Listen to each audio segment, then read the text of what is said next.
देखिएगा, भीख आती है और झोलियाँ भर भर के आती है, ठीक है जी।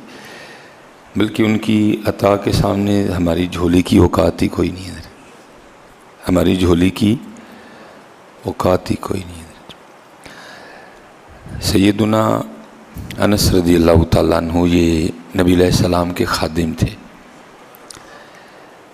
तो रिवायत का मफ़हूम है कि एक दिन ना हज़रत अनस रज़ियल्लाहु ताला अन्हु की वालिदा हुज़ूर नबी करीम अलैहिस्सलाम की बारगाह में हाज़िर हुई और अर्ज़ की, अल्लाह के महबूब अलैहिस्सलाम, मेरे अनस की उम्र में, मेरे अनस की औलाद में और मेरे अनस के माल में बरकत की दुआ फरमा दें। लिखा है कि हुज़ूर नबी अलैहिस्सलाम ने दुआ फरमा दी। और फिर ये अताए मुस्तफ़ा का कमाल था कि सब के बाग ना साल में एक बार फल देते थे, लेकिन हज़रत अनस का बाग साल में 2 बार फल देता था।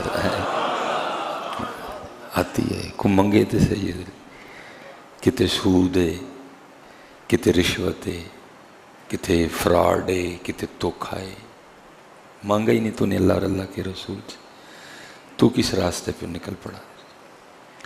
और लिखा है कि आपकी औलाद में इतनी कसरत हुई, कमी पेशी की अल्लाह मुझे माफ़ी दे। लिखा है कि तकरीबन 50 से ऊपर और 70 से थोड़ा पीछे आपने अपने पोते पोतियाँ नवासे नवासी अपने हाथों से दफनाई हैं। इतनी आपकी औलाद में बरकत हुई है। और वो सहाबा जिनका सबसे आखिर में इंतकाल हुआ, हज़रत अनस रज़ियल्लाहु ताला अन्हु का शुमार उन सहाबा में होता है। इतनी बरकत हुई है। बस मैं आपसे इतना ही कहूँगा, जब भी किसी चीज़ की ज़रूरत हो तो उधर ही झोली फैलाना यार है। दे दें अल्हम्दुलिल्लाह, ना दें तो ये समझ के खुश हो जाना ये चीज़ मेरे लिए ठीक थी नहीं है।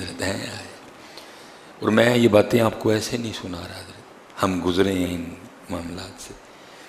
जब अल्लाह ने दर्जी करम किया, इब्तिदा हुई, मैंने सबसे जो पहली तकरीर की ना अपने सियालकोट से बाहर निकल के, मैंने शकरगढ़ की थी, ठीक है जी। और मैं सख्त सर्दियों में मोटरसाइकिल पे ना शकरगढ़ तकरीर करने गया, और इतनी सर्दी थी कि शकरगढ़ पहुंचने तक मेरा जो नाक है ना वो बहना शुरू हो गया।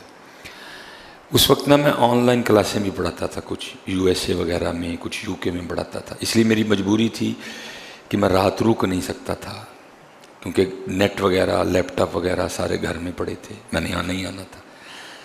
और जब तकरीर ख़त्म हुई ना तो दर्जी बारिश शुरू हो गई।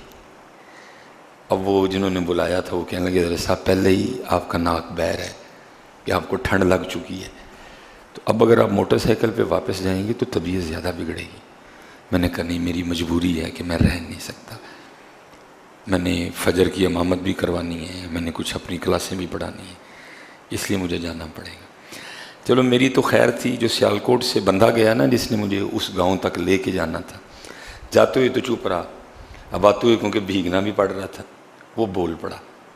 मुझे कहता है, हज़रत साहब तुसी भी चंगे शदाई बंदे हो। मैं क्यों, क्या हुआ?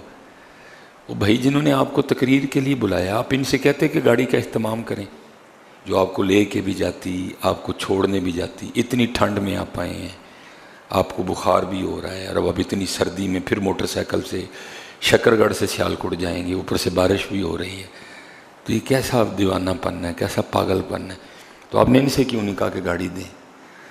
असल में ज़रूरत वो खुद ही डाल देते हैं दिल में बातें। मैंने वहाँ सड़क पे खड़े होकर ना, नारोवाल से थोड़ा पीछे थे हम, दोनों भीगे हुए थे फुल, तो मैंने उसको एक बात कही, मैंने कहा चले आ, फिर इन्होंने को गड्डी मंगनी थी, जिन्हें ड्यूटी करना आए उन्होंने नहीं पता को साढ़े नां ते भेजन डे है, जिन्हों की ड्यूटी करन आए हैं उन्होंने नहीं पता को साढ़े नां ते भेजन डे है, जो देनी होगी आपे दे छड़नगे। बस फिर हज़रत जी फिर शुरू हुआ सिलसिला, फिर मेहरान, फिर वैगनार, फिर सिटी, फिर टोयोटा, फिर MG, फिर शुरू हुआ। वो देते हैं बेटा, बस थोड़ा सा पहले चेक करेंगे भला ये क्या करता है, थोड़ा सा चेक करेंगे पहले ये करता क्या है भला, पहले खुद ही दिल में ख्वाहिश डालेंगे, फिर देखेंगे ये इस ख्वाहिश की तकमील के लिए कौन सा रास्ता अख्तियार करता है। बस یہ چھوٹا سا امتحان ہے، اس میں پاس ہونا فیل نہ ہونا، مضبوط رہنا۔ بڑے بڑے بیٹا حالات، ہاں ایک معاملہ ہے گھر کرائے پہ ہے، انشاءاللہ وہ بھی کرم ہونے والا ہے، آثار نظر آ رہے ہیں وہ بھی، باقی بڑا دیا حضرت، اتنا دیا۔ ابتدا تھی نا حضرت جی، حالات بڑے ٹف چل رہے تھے، کیا آپ کو بتائیں۔ پھر چینل والے آ گئے، وہ آ گیا، وہ آ گیا، وہ آ گیا، اے حضرت صاحب کتنے رول چلے ہو، آؤ ہمارے چینل پہ بیٹھیں، آپ کو دیکھیں ہم کہاں سے کہاں لے جائیں گے۔ میں یار تُسی کہاں سے کہاں لے کے جا سکتے ہو، میں تو اس در پہ بیٹھا ہوں جہاں لے جائیں گے میں چلا جاؤں گا۔ میں کچھ یوتھ کو سکھانے کی، میں اب یوتھ کو یہی سکھاتا کہ جڑا چینل تے نہیں بولے گا مشہور ہی نہیں ہو سکتا۔ میں نے بتایا کہ بیٹا چینل پہ بیٹھے بھی بندہ مشہور، بیٹھے بغیر بھی بندہ مشہور ہو سکتا ہے۔ کبھی بیٹا غلط یہ نہیں، کوئی چینل پہ بیٹھنا غلط ہے، یہ جو چینل پہ بیٹھے ہیں غلط کر رہے ہیں، وہ اپنا مزاج ہے میرا ایک۔ میں نے کہا نہیں حضرت صاحب، میں اب آپ کو چینل پہ بیٹھے بغیر بھی مشہور ہو کے بتاؤں گا۔ اصل بیٹا مشہوری ادھر سے ہوتی ہے، یہ میری بات یاد رکھنا۔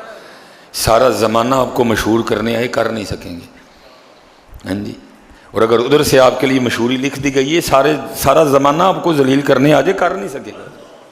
بس یہ پکی گرہ باندھ لو، جو ہے ادھر سے ہے۔ اور میاں صاحب نے، میں کہتا ہوں ایک جس کو کہتے ہیں جی کوزے میں دریا بند کرنا، میاں صاحب نے کر دیا کوزے میں دریا بند۔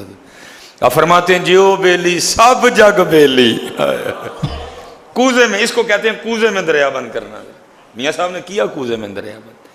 آپ فرماتے جے او بیلی سب جگ بیلی، ان بیلی بھی بیلی۔